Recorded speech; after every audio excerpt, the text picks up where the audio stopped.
Hi, everybody. I am Dr. Jen, and I am so happy whenever I have an opportunity to be with Joanne Kane. So, Joe, thank you so much for being here again. Thank you so much, Dr. Jen. It's always a pleasure, and I'm always looking forward to doing this with you. Yeah, and we really mean that. We like love to be in each other's spaces. We really do. 100%. So, Joe, I would love for you to share like who you are for the Fab team because you started off with us as part of this team right from jump, and it was very intentional choosing to have you as part of the team. And not every, eating disorder team has a Joanne. So, like, I know you always describe what you do in a different way, but could you share a little bit like the work you do with our clients? I am the holistic, WHOLE, not HOL with a hyphen, holistic life practitioner of the team. And we were pretty intentional by using the word whole. And what I offer to the participants is the teachings of how to be whole, how to live a whole life, how to see themselves beyond their eating disorder, Mm. right? So, whole meaning body, mind, heart, your emotions, your soul, your spirit. That connection between all of that with your breathing makes you whole. So you're not just one of those things, you're all of those things. Okay, Joe, I love that definition. We have to remember that. And isn't that what we're all as human beings like striving for? We may not be saying, "Oh, I want to be whole," but I think that's ultimately what we're trying to evolve ourselves into. And I think when we're struggling with these eating issues, it's really hard to feel that sense of wholeness, right? Yeah, It I really agree. is. I It's agree. I think ultimately, as a human, if we become aware of this, yes, we would like to be whole, and hard. finding that whole space, that connection to all the aspects of you is super challenging. And then when you add the eating disorder on top of it, it makes it even harder, but that doesn't mean it's not possible. Mhm. And you said the key word, which is awareness. And we were also intentional about the topic because we are moving into Eating Disorder Awareness Week. And so we really wanted to offer our listeners some specific practices, right? Because I think if we're talking about this idea of wholeness, we also have to realize when we're in our stuff, whatever that means for any of us as human beings. So, I would love, Joanne, if you can teach some of the practices of increasing our awareness that then moves us closer to that wholeness that you were talking about. I think the number one tool technique that I actually learned from you, Dr. Jen, Oh, is cool. is is the power of the pause, which means stop. Anytime, and this is what's so hard, is anytime you are aware that you have your stuff coming up or you're being triggered, it is so important to stop what you're doing, separate yourself from the action, walk away. Sometimes I'll tell people, go to the bathroom, get a drink of water, open your front door, go for a walk. If you're in your office, step away from your desk, right? Obviously, if you're in another scenario where you can just actually stop speaking, take a breath, and then continue. But the power of the pause, I think, is one of the most simple techniques and the most utilized. When it is used, it is powerful. Yeah. Okay, I want to add something. So I sometimes call it the power of the pause, PAWS. And I had a moment like that today. I'm Mm. not kidding you. I was feeling like, like I just had multiple things on my plate and I was sort of feeling pulled in all these directions. And I was like, okay, take a pause, PAUSE. And my cute Labradoodle, Charlie, is always up for a good walk, right? So I was like, you know what? I have a little break. I don't need to check my phone or try to do one more thing. Let me just go outside and be on this walk. And, it wasn't long. Like it was maybe 10 minutes at the most, but it was like, can I look at the trees? Can I feel the wind on my skin? Can I pull my dog from chasing a squirrel? But it was like, it just shifted the energy. And it was like, oh, okay. All is okay. And I will tell you, you know what came to me during that walk? So I'm adding something else. The thing that came to me when I was, just being with Charlie, who's such a good little teacher because she's so in the moment, right? Was just do the next right thing. Just the next right thing, right? Like I'm not solving something 10 steps ahead. Just what's the next right thing when I go back and start working again? And I will tell you, it was like, oh, I could do that, but I don't know if that would have come to me if I didn't take the power of the pause. And if you don't know what the next right thing is, sometimes that happens. You're so disconnected because you've been triggered, you're upset, your emotions are riding high, you don't know what the next thing is. It's perfectly fine to not do anything at all. There's some wisdom. Right? There's some wisdom. Do nothing. Do Do nothing. nothing. Sometimes something. When in doubt, Yeah, do stop nothing. and do nothing, Yeah, which that's is really hard good. for us, right? Mm, Because we feel like this obligation that we've got to fix it or we've yeah, got to turn what we're feeling because it's negative, it's bad. We've got to turn that around. And okay, maybe eventually, but in the moment, it's okay. So you've got to give yourself that space and that permission when you take the pause to just feel it out. If there is a next right step, great. If there's the I don't know what to do, then it's okay to not do anything. nothing. That's so To great. separate yourself is important. That's awesome.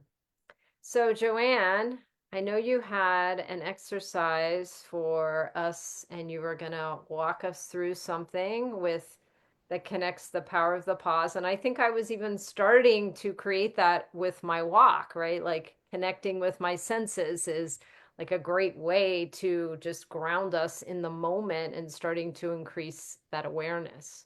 So, as a yoga teacher, one of the things that we start to do in our practice with our eyes open is to learn how to observe through our senses.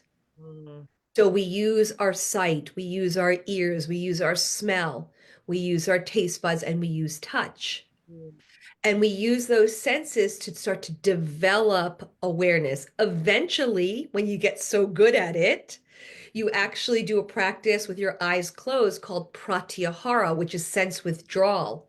mm. So at one given point, you don't actually even need your senses anymore. They're so internal and you know what's going on so quick that you don't have to do this practice that I'm going to share with you. So Jen, if you're ready to be my guinea pig, okay, Will. Yeah. it's very simple. Yeah. You are going to keep your eyes open, okay? But what I want you to do is just take a moment, make sure your seat is in the chair, your feet are on the ground, and your legs are uncrossed. Let me uncross myself and Uncross, right? Uncross yourself and just take a breath in through the nose and an exhale through the mouth.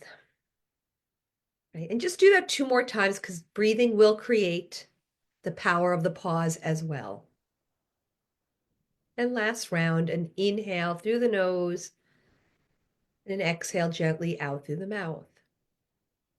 Okay, so with your eyes open, I'm going to ask you, and you can share with us if it's comfortable. You're going to pick 5 things in the space that you're in right now that you see. And if you'd like to call them out, you can do so. so I see a red sticky note on my mirror. I see a 1, jar of peanut butter where I was having a snack earlier. 2, I see a book. And then I also see some apple slices. 4. One And then more. I also see this sweet little peacock. It like holds jewelry. Yeah. Great. So you listed 5 things that you see in this moment. right? If we had time to add to this practice, you could journal it and take a moment and visualize with your eyes closed those objects in your mind's eye, which is in between your eyebrows. It's called your third eye point. Okay, but for the sake of time, we'll move on. The next thing that I'd like you to do is to call out four things that you can touch. Hmm. Okay. I four things I can touch. I'm touching like a pillow that is giving me a little height, so I feel the pillow.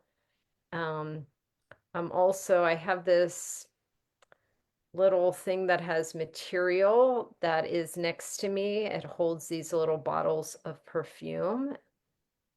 That feels kind of neat. Um, Two more. a chair, can feel my chair, like the arms of the chair feel, yeah, that's interesting. And then I'm gonna reach for something. I'm feeling like the smoothness of this mug here. So that's Huh.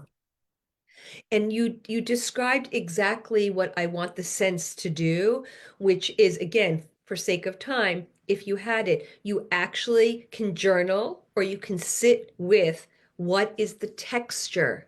Mm, Is it smooth? Is it rough? Is it bumpy? mm, It's Is cool it because it does focus your mind in a different way. I mean, it yes. really did, just like in an instant. Yes. Okay, the third thing is three things that you hear. Mm. Okay, so I hear somebody in my house talking. It's sort of distant.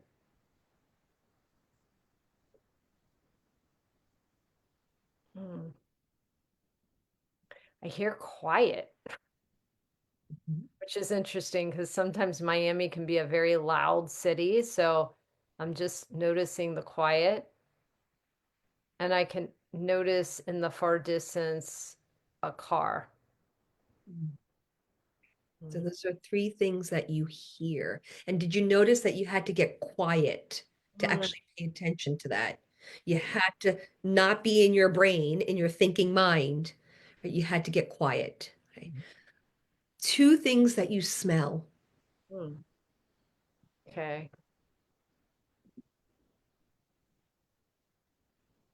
I'm smelling ginger from my tea earlier. It's good. We didn't even set this up, so I'm glad things are nearby that I have like two drinks for some reason. And it's interesting, this like lemonade, so it's kind of like two different smells.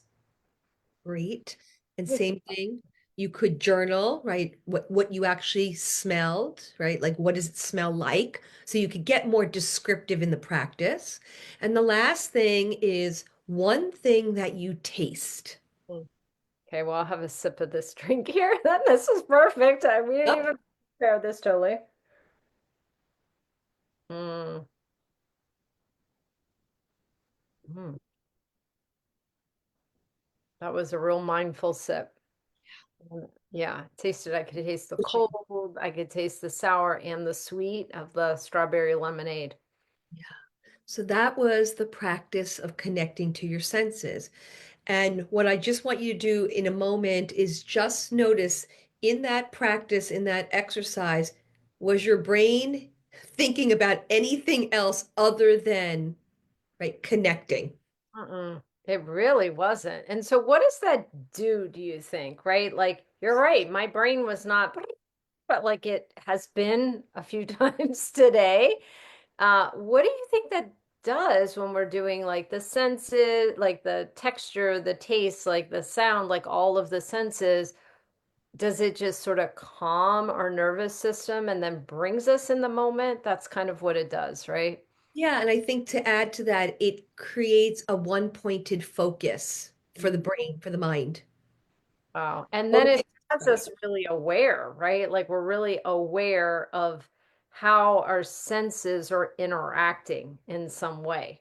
Yeah. And to calm our senses down so that our nervous system can perceive that we are okay, that we are fine and we are safe. But if the nervous system does not perceive that because we're all over the place and our mind is again creating a story, then all you're doing to the body is aggravating and continuing to make it feel more anxious or scared or worried or stressed. Yeah. And I will tell you, I truly feel calmer than from a few minutes ago. Like, I'm not just even saying that. Like, I literally, like, even one point during the exercise, I noticed I took like a natural deeper breath and I could see I settled more into my chair. So, Joanne, thank you so much. We hope you actually practice the power of the pause, PAUSE or PAWS if you're an animal lover,